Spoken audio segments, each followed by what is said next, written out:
नमस्कार, दैनिक साथी के डिजिटल प्लेटफॉर्म में आपका स्वागत है। देश के नए संसद भवन के सामने महिला महापंचायत करने के लिए जंतर मंतर से रवाना हुए पहलवान साक्षी मलिक, विनेश फोगाट व बजरंग पूनिया सहित अन्य पहलवानों को पुलिस ने हिरासत में ले लिया है। आप तस्वीरों में देख सकते हैं किस तरह से महिला पहलवान व पुलिस के बीच झड़प दिखाई दे रही है। लेकिन देश की बेटियों के साथ इस तरह का व्यवहार कहीं ना कहीं शर्मसार करने वाला है। जो भी इन तस्वीरों को देख रहा है कहीं ना कहीं भावुक होता हुआ दिखाई दे रहा है। सवाल यह है कि एक और देश की नई संसद का उद्घाटन प्रधानमंत्री नरेंद्र मोदी कर रहे थे, वहीं दूसरी ओर कुश्ती में मेडल जीतकर देश को गौरवान्वित करने वाली बेटियों के साथ इस तरह का व्यवहार चिंता पैदा करने वाला है। आखिर देश किस ओर आगे बढ़ रहा है?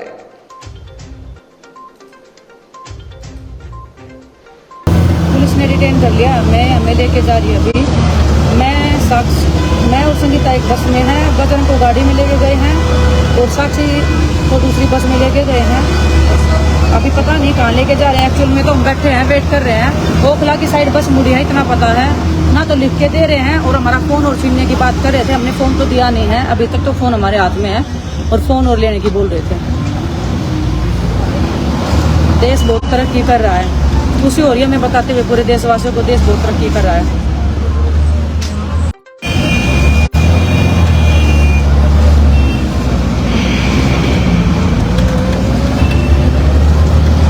आज अगर पूरा देश नहीं जागा तो कब जागेगा? देश के किसान सड़कों पर बैठ के रो के चले गए।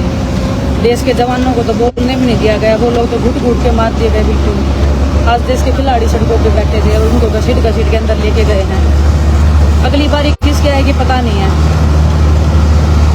लेकिन देश का संविधान बहुत सही जगह जा रहा है। इतिहास में भी लिखा जाएगा ये दिन।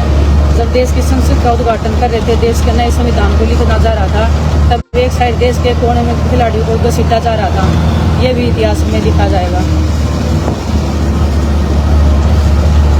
देश के मेडल लाने वाले खिलाड़ी, तिरंगे के साथ खेलने वाले खिलाड़ी आज घसीट के तिरंगे के साथ में हमको तोड़ा गया पकड़ के। पूरा देश अगर आज भी सोता रह गया तो फिर कोई कुछ नहीं हो सकता इस देश में, किसी का कुछ नहीं हो सकता। वो भाग्य की बात है। जिस संविधान को हम मानते हैं, आज उसकी हत्या हो रही है सरेआम।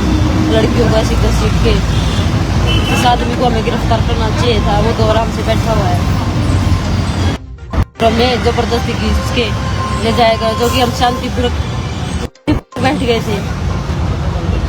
तो आप लोग जितने लोग भी देख रहे हैं तो जागिए, क्योंकि कल आप लोगों में से किसी की भी बारी आ सकती है। तो अगर हम एक साथ उठ के नहीं लड़ेंगे तो ये होता ही रहेगा देश में, कभी किसी बेटी को इंसाफ नहीं मिलेगा।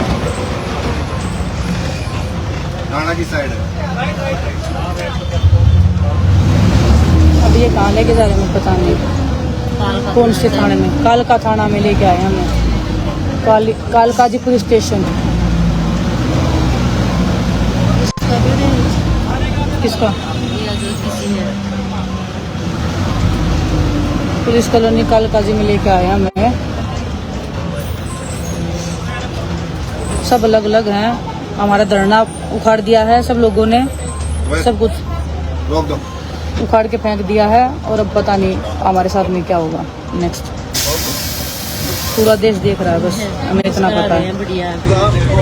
हमने सभी ने शांतिपूर्वक जो मार्च स्टार्ट किया था आज, लेकिन पुलिस ने साजिश के तहत हमको जबरदस्ती बलपूर्वक बल का प्रयोग करते हुए कई हमारे जो आंदोलनकारी थे उनको जो है चोटें भी आई हैं और उनको जबरदस्ती अलग अलग बसों में ठूस दिया गया है। बजरंग कहाँ है, विनेश कहाँ है, साक्षी कहाँ है, मुझे नहीं पता।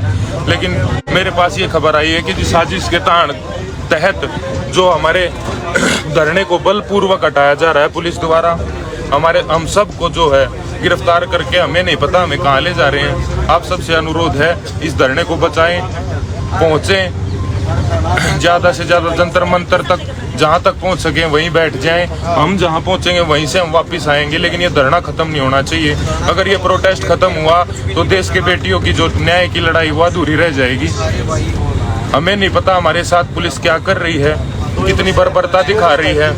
सभी को अलग अलग जो है ठूस बसों में, गाड़ियों में, पता नहीं कहाँ, बजरंग का, विनेश का, साक्षी का, किसी का कोई अता पता नहीं है। लेकिन जो हमारे कोचेज थे वो धरने पे बैठे हुए थे, सभी के सभी, कम से कम 30 आदमी।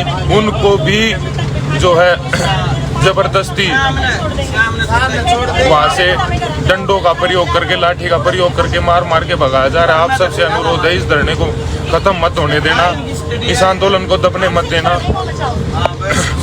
बस यही अनुरोध है।